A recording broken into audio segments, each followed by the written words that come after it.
Buongiorno a tutti e a tutte, io sono Gianluca Picco, professore a contratto e cultore della materia in diritto del lavoro all'Università degli Studi di Udine. Nell'ambito del progetto Spring Livable mi sono occupato del decreto legge 19-2024, convertito poi con modificazioni nella legge 56-2024, che tra le altre cose è andato a modificare l'assetto istituzionale e organizzativo delle ispezioni in materia di lavoro in Italia. Va detto che in via preliminare che l'attività ispettiva è un elemento fondamentale di tutela del lavoro e dell'impresa, perché da un lato contribuisce a prevenire le violazioni delle norme sulla protezione del lavoro, mentre dall'altro lato contribuisce a favorire una crescita economica equa e sociale. In Italia però c'è stato un annoso problema riguardante l'inefficienza e l'inefficacia delle ispezioni in materia di lavoro e abbiamo avuto negli ultimi 20 anni più riforme volte a superare questa problematica. La prima è quella del decreto legislativo 124 del 2004, che è attuativo della legge delega numero 30 del 2003. Questa cosa ha fatto? Ha deciso di istituire ex novo una struttura dirigenziale di livello apicale, ossia la Direzione Generale per l'attività ispettiva, cui fu riconosciuta un'ampia autonomia nel coordinamento dell'attività di vigilanza sul territorio, pur preservando l'unità organizzativa con compiti di programmazione e coordinamento del Ministero. Venivano così creati anche e dati loro un ruolo fondamentale le direzioni regionali e provinciali del lavoro, che poi nel tempo furono sostituite dalle cosiddette direzioni interregionali e territoriali del lavoro. Con questa riforma si tentò di rimediare alla scarsa efficacia delle ispezioni, proprio perché nel 2004 avevamo ancora una vigilanza sul lavoro e ispezione del lavoro frammentate tra più organi: il Ministero del Lavoro, l'INPS, l'INAIL, i servizi di prevenzione, le AS e le ARPA regionale. Ed era una situazione unica nel panorama europeo, che era caratterizzata da una sovrapposizione e duplicazione di controlli, proprio perché tutti questi enti non erano ben coordinati tra di loro e quindi avevamo imprese controllate più volte a distanza di poco tempo e imprese mai controllate. A pagare l'assetto di questa inefficacia delle ispezioni erano i lavoratori, le imprese, ma anche lo stesso apparato di controllo. Stante questa problematica e il fallimento della riforma del 2004, è intervenuto nuovamente il legislatore nel 2015 con il decreto legislativo 149 e andò a fare una scelta drastica. Creò una agenzia unica, l'Ispettorato Nazionale del Lavoro, portando sotto lo stesso tetto anime ispettive diverse: gli ispettori del Ministero del Lavoro, gli ispettori dell'INPS e gli ispettori dell'INAIL. Quindi avevamo questo soggetto istituzionale ex novo, l'Ispettorato Nazionale del Lavoro, che era un'agenzia tecnica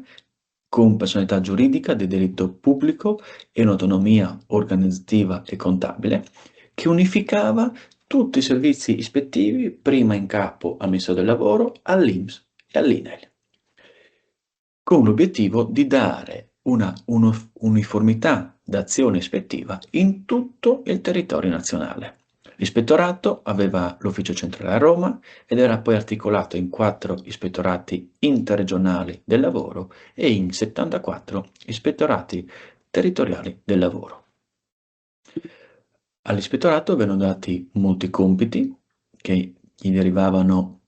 dall'articolo 2,2 del decreto legislativo 149 del 2015, tra cui quello di esercitare e coordinare su tutto il territorio nazionale le attività di vigilanza in materia di lavoro e legislazione sociale, quello di emanare circolari interpretative in materia ispettiva e sanzionatoria, previo parere conforme del Ministero del Lavoro, nonché direttive operative rivolte al personale ispettivo, quello di svolgere attività di prevenzione e promozione della legalità,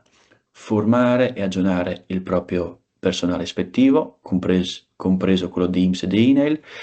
l'attività di mappatura dei rischi,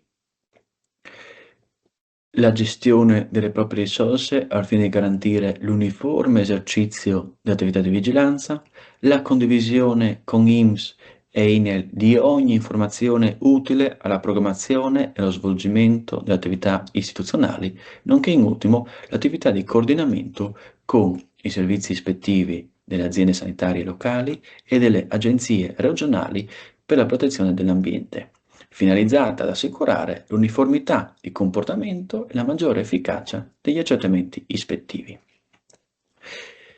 C'è quindi stata questa scelta di fondo che per combattere il problema dell'inefficienza e dell'efficacia delle ispezioni si cercava di mettere tutti assieme sotto lo stesso tetto, anime diverse sotto lo stesso tetto. Solo che l'idea di agenzia unica, l'idea del super ispettore competente in ogni materia di lavoro non è mai decollata. E lo dicono i numeri, proprio perché andando a prendere a confronto le ispezioni nel 2018 e quelle nel 2023, lasciando stare il 2017, che è il primo anno di rodaggio dell'Ispettorato Nazionale del Lavoro, si può notare che le ispezioni sono diminuite del 50%. Se nel 2018 un ispettore in media faceva 32 ispezioni all'anno, nel 2023 l'ispettore ne ha fatte 16. E quindi, all'esito di tali dati infelici, il decreto legge 19/2024, convertito, come dicevo, poi nella legge 56/2024, ha dovuto ritoccare di nuovo l'assetto istituzionale e organizzativo delle ispezioni in Italia. E all'esito dell'articolo 31,12, l'Ispettorato Nazionale del Lavoro cessa con il 2024 di essere soggetto istituzionale unico per attività di vigilanza e ispezione in materia di lavoro e previdenza, ricedendo le anime ispettive provenienti da INPS e INAIL, che così riacquistano autonomia ispettiva, pur rimanendo fermo in capo loro le funzioni di polizia giudiziaria che avevano acquisito nel 2015. Quindi l'ispettorato perde le anime ispettive di INPS e di INAIL che ritornano presso i loro enti di competenza. All'ispettorato però rimane un effettivo potere di coordinamento funzionale e strutturale su tutto il territorio nazionale di attività di vigilanza in materia di lavoro e legislazione sociale, al fine di evitare il cronico problema delle sovrapposizioni delle ispezioni. La modifica è abbastanza recente.